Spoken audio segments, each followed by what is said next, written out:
Okay, let's 초등 go. 저학년 축구에서 부모의 판단 하나가 아이를 살리기도 죽이기도 합니다. 특히 한국과 유럽은 아이를 보는 기준이 완전히 다릅니다.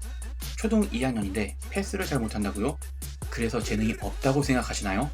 유럽 유소년 축구에서는 이런 아이를 오히려 가장 좋은 유형으로 봅니다. 오늘 영상으로 우리 부모님들이 착각하는 부분을 바로 잡아드리겠습니다.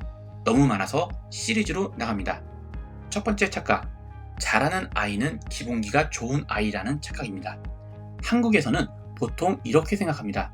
공을 잘 다루는 아이, 인사이드 패스가 정확한 아이, 드리블 동작이 깔끔한 아이, 이런 모습을 보면 기본기가 좋다, 재능이 있다 라고 판단합니다. 그래서 이 아이는 잘 키우면 되는 아이가 되고 조금 부족해 보이는 아이는 자연스럽게 뒤로 밀리게 됩니다.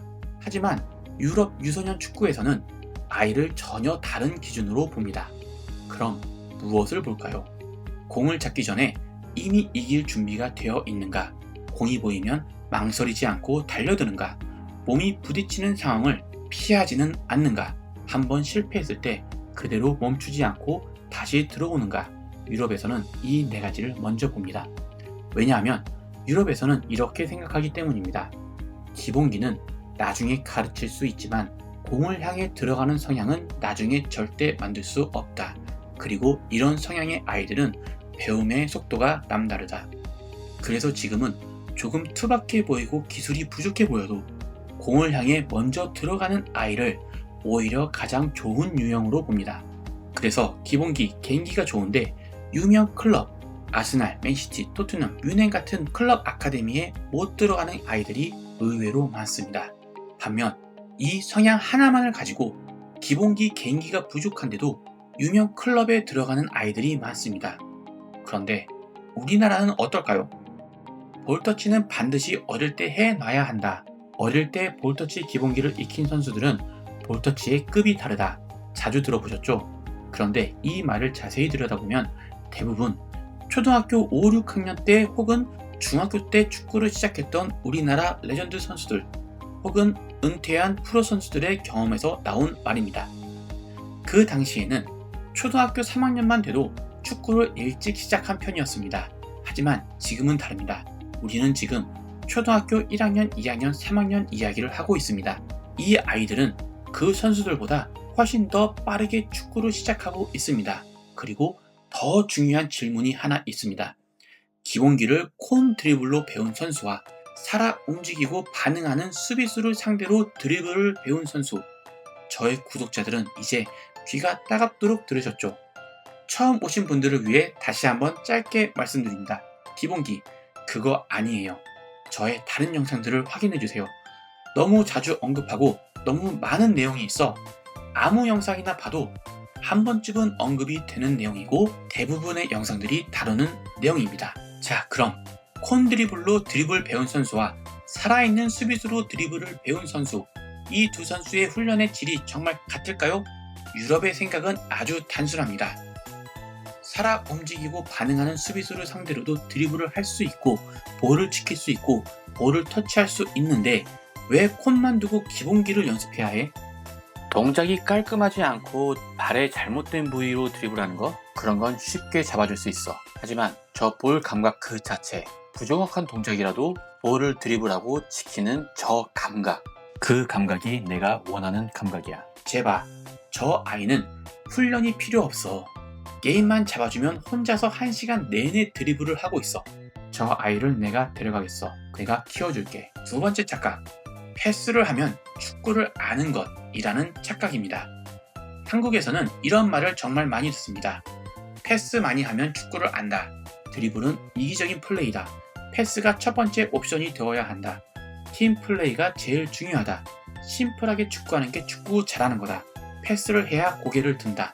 패스해야 드리블 원툴이 되지 않고 드리블 패스 둘 다 하는 선수는 막기 힘들다. 그래서 아이가 공을 잡으면 빨리 패스부터 찾는 모습이 축구를 잘 아는 아이처럼 보이죠. 맞습니다. 축구를 잘 아는 선수입니다. 하지만 프로 가서 그렇게 하세요. 어린 나이 때는 그러시면 안 됩니다. 유럽에서는 이 생각이 완전 다릅니다. U7, U9에서 패스는 목표가 아닙니다. 패스는 결과입니다. U10에서 12에서도 패스를 먼저 하는 선수가 아니라 도전을 먼저 하는 선수를 선호합니다. 유럽에서 패스는 아무 때나 하는 게 아닙니다. 공간을 이길 수 있을 때, 상대를 끌어당긴 뒤 여러 선택지 중 하나로 존재할 때, 그때만 유소년 축구에서의 패스는 의미가 있는 패스가 됩니다. 그런데 아직 상대를 이겨본 적도 없고 압박을 끌어당긴 경험도 없고 공을 몰고 공간을 만든 적도 없는 아이가 습관처럼 패스부터 한다면, 심플하게 축구하는 게 잘하는 거라면서 패스를 한다면 그건 축구를 아는 게 아니라 위험을 피하는 법을 배운 것에 가깝습니다. 유럽에서는 이렇게 평가합니다. 패스를 빨리 배운 아이보다 패스를 할 필요가 없을 만큼 상대를 이기는 아이가 더 높이 올라간다. 이건 그냥 상식이에요. 거짓말 조금 못해.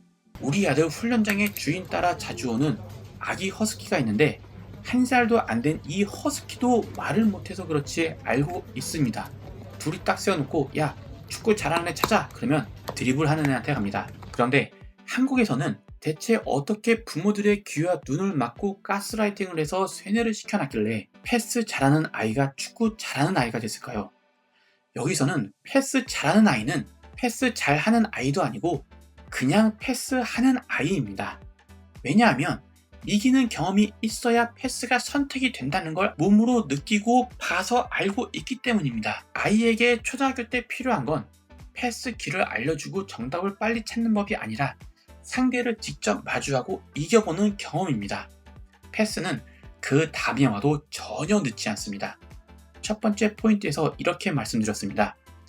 기본기는 나중에 가르칠 수 있지만 공을 향해 들어가는 성향은 나중에 절대 만들 수 없다. 그래서 이 성향은 어렸을 때 반드시 만들어 놔야 합니다. 그런데 우리나라 많은 지도자들은 이기기 위해 아이들에게 패스를 하라고 합니다. 그러다 보니 선수들은 패스를 받기 위해 공에서 멀어지는 성향을 자연스럽게 키우게 됩니다. 유럽은 공을 향해 들어가라고 하고 우리는 멀어지라고 합니다. 우리나라 U23가 일본의 진 경기를 분석한 영상에서도 말씀드렸었습니다. 지금 우리는 유럽과 완전히 반대로 가고 있습니다. 세 번째 오해, 드리블은 기술이다 입니다. 많은 부모님들은 드리블을 이렇게 생각합니다. 개인기, 기술, 화려한 움직임. 나는 그래도 그 정도까지는 아닌 것 같은데 싶은 분들도 계실 겁니다. 하지만 유럽에서 말하는 드리블은 완전히 다릅니다. 드리블은 기술이 아닙니다. 드리블은 용감하고 영리한 선택입니다. 공을 몰고 상대를 마주할 것인가 아니면 피할 것인가, 먼저 드리블을 선택할 수 있어야 합니다. 패스를 해 공이 나에게서 떠나가는 선택 전에 이 공을 잡고 드리블하는 선택을 할 수 있는가, 드리블을 선택할 수 있는 선수가 하는 패스와 드리블을 선택할 수 없는 선수의 패스는 다릅니다. 그래서 초등학교 때는 드리블을 잘하는 것보다 끊임없이 시도하는 게 중요합니다. 드리블을 잘하는 아이만 드리블을 시키는 게 아니고 느리고 드리블이 장점이 되지 않을 것 같은 아이도 윙 포지션에서 드리블 할 수 있는 기회를 주어야 합니다.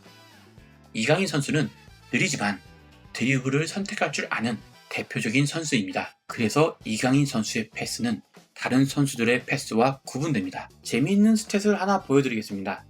메시의 시즌별 평균 드리블 성공률은 55%에서 65% 사이였습니다. 프리미어리그에서 평균 드리블 성공률은 50%가 넘지 않습니다. 2026년 1월 28일 현재 프리미어리그에서 가장 드리블 성공률이 높은 맨시티의 제레미 도쿠는 56%이고 바르셀로나의 야말의 드리블 성공률은 54.3%입니다. 모두가 야말 하지만 야말도 별거 없습니다. 끽해봤자 반타작이에요. 하지만 야말은 아주 특별한 스탯을 가지고 있습니다. 경기당 평균 드리블 시도 횟수 9.65회. 유럽 5대 리그 중 압도적 1위입니다. 심지어 같은 리그에 속한 5대 리그 드리블 시도 횟수 2위인 니코 윌리엄스와 50% 이상 차이가 납니다. 10위 킬리안 음바페와는 2배 이상 차이가 납니다. 그래서 야말 하는 겁니다. 물론 동료들과 감독이 밀어주는 이유가 큽니다. 그럼 우리도 밀어주자고요. 우리는 조축 드리블 성공률 90%가 필요한 게 아닙니다. 드리블 성공률 반타작도 못하더라도 프리미어 리그에서 통합니다. 어디서든 드리블 경기당 10번 하는 똘끼 있는 아이가 필요한 겁니다. 그래서 유럽이 이 벌꿀 오소리들을 찾고 키우기 위해 드리블에 실패하더라도 나이스 트라이를 목 놓아 외치고 있는 겁니다. 오늘은 여기까지 하겠습니다. 저는 조금 흥분한 것 같지만 여러분들은 오늘도 행복 축구하세요.